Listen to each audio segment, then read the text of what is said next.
Amis de la revue de presse africaine, bonjour et bienvenue. C'est le journal des journaux sur Coaching TV. Commençons par l'actualité au Bénin avec les progrès de Patrice Talon, reconnu par l'ex-président Nicéphore Soglo. Les quotidiens font état de ce que Soglo a rendu visite à plusieurs infrastructures la semaine écoulée. Les sites tels que la GDIZ, les logements sociaux de Ouedo et le centre hospitalier international de Calavi ont tour à tour reçu la visite de l'ex-président de la République. Fraternité dédie sa manchette à son périple sur ces différents sites et se fait l'écho des hommages de l'homme à la vision de Patrice Talon. On retrouve le matinal dans cette même dynamique. Après la GDZ et la cité nouvelle de Ouedo à Abomey-Calavi, Nicéphore Soglo, sidéré par le SIC, titre Le Quotidien. Nicéphore Soglo, sous le charme des réalisations de Talon, écrit pour sa part le grand mono. Par contre, candidat Zanaï n'est pas de cet avis. Au cours d'une sortie médiatique le 27 mars dernier, dans le cadre de la commémoration des 8 ans de sa démission du gouvernement de Talon, le président du parti Restaurer l'Espoir a fustigé la gouvernance du centre de la rupture. D'autres sujets sont à la une des parutions, avec Matin Libre qui s'intéresse à la désignation des duos pour la présidentielle et trouve que mouvance et opposition se fourvoient. La question préoccupe également la Nouvelle Tribune qui écrit à sa une: mutisme des aspirants à la candidature aux élections de 2026 dans le camp Talon, peur ou stratégie politique, s'interroge Le Quotidien. Le matinal annonce pour sa part l'ouverture prochaine du marché de gros d'Akasato et titre 31 décembre 2025, marché d'Antokwa, stop et fin. Ouverture du marché de gros à Akasato, rendez-vous le 31 décembre 2025, renchérit Le Progrès. Hors du Bénin, le premier Sénat togolais a clos sa session inaugurale ouverte il y a un mois environ par l'élection de son bureau ce mercredi 2 avril 2025. Barry Moussa Barké, figure omniprésente de la scène politique nationale togolaise, a été porté à la présidence de la deuxième chambre du Parlement togolais pour un mandat de 6 ans. Pendant ce temps, la révision des listes électorales en vue des élections municipales de 2025 se tiendra du 7 au 23 avril sur l'ensemble du territoire togolais. L'annonce a été faite le mardi 1er avril par les autorités à travers un décret présidentiel fixant les modalités de l'opération. Durant cette période, les citoyens n'ayant pas encore été enregistrés pourront s'inscrire, notamment les jeunes ayant récemment atteint l'âge de 18 ans, rappelle TogoFest. Dans l'actualité ivoirienne, on parle toujours politique. À 7 mois de l'élection présidentielle, la candidature de Tian Thiam, président du PDCI, est sur la sellette. En raison de doutes sur sa nationalité, des rumeurs d'invalidation de sa candidature circulent. Une hypothèse qui inquiète au plus haut niveau, notamment en France. Emmanuel Macron et Macky Sall auraient entamé des démarches discrètes pour dissuader Alassane Ouattara de barrer la route à Thiam. D'après Africa Intelligence, alors que la candidature de Thiam pourrait être invalidée, plusieurs personnalités dont Emmanuel Macron et Macky Sall tentent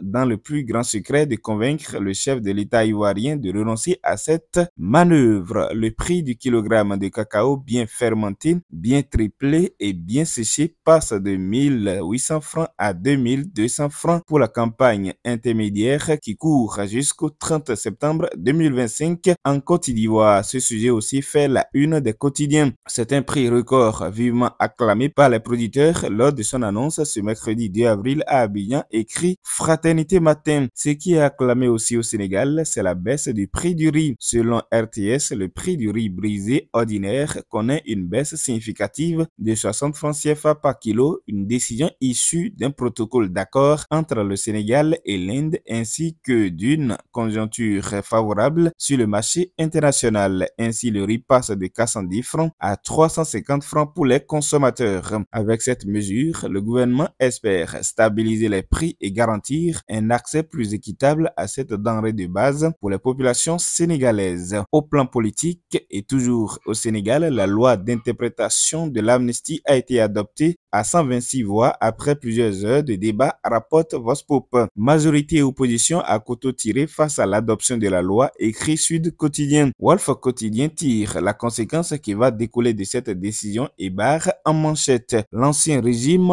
au poteau. L'Assemblée ouvre la voie à la haute cour de justice, renchérit l'autre quotidien. En effet, vers la fin de son régime, l'année dernière, Macky Sall avait pris une loi d'amnistie pour amnistier les auteurs des crimes crimes commis lors des manifestations de l'opposition. C'est cette loi qui a permis à Ousmane Sonko et Diomaye Faye de sortir de prison à la veille de l'élection présidentielle pour être maintenant au palais. Mais une fois au pouvoir, ils ont estimé que les crimes commis ne doivent pas rester impunis et ont opté pour une loi interprétative qui va permettre de juger les personnes qui ont commis des meurtres et des viols au moment des faits. Par contre, en Guinée, la date du référendum constitutionnel est enfin connue. Le général Mamadi Doumbouya a annoncé que le scrutin se tiendra le 21 septembre 2025. Lors de ses vœux du nouvel an, le président de la transition avait déjà souligné que 2025 serait une année électorale cruciale pour le retour à l'ordre constitutionnel. Par ailleurs, peu avant cette décision, le tombeur de Alpha Condé a pris un décret pour gracier l'ex-dirigeant Moussa Dadis Camara. En août dernier, il avait été condamné à 20 ans de prison pour crimes contre l'humanité pour sa responsabilité dans le massacre du 28 septembre 2009. Parlant de grâce présidentielle, toujours au Burkina Faso, le chef de la junte a accordé la grâce présidentielle à 21 militaires condamnés pour leur rôle dans le coup d'État manqué de 2015. Cette décision s'inscrit dans une politique de réconciliation nationale et vise à mobiliser les forces armées contre le terrorisme. En 2019, ces militaires avaient été condamnés par le tribunal militaire de Ouagadougou pour atteinte à la sûreté de l'État, meurtre et trahison. Le général Gilbert Diendéré avait écopé de 20 ans de prison, tandis que Jibril Bassolé avait été condamné à 10 ans.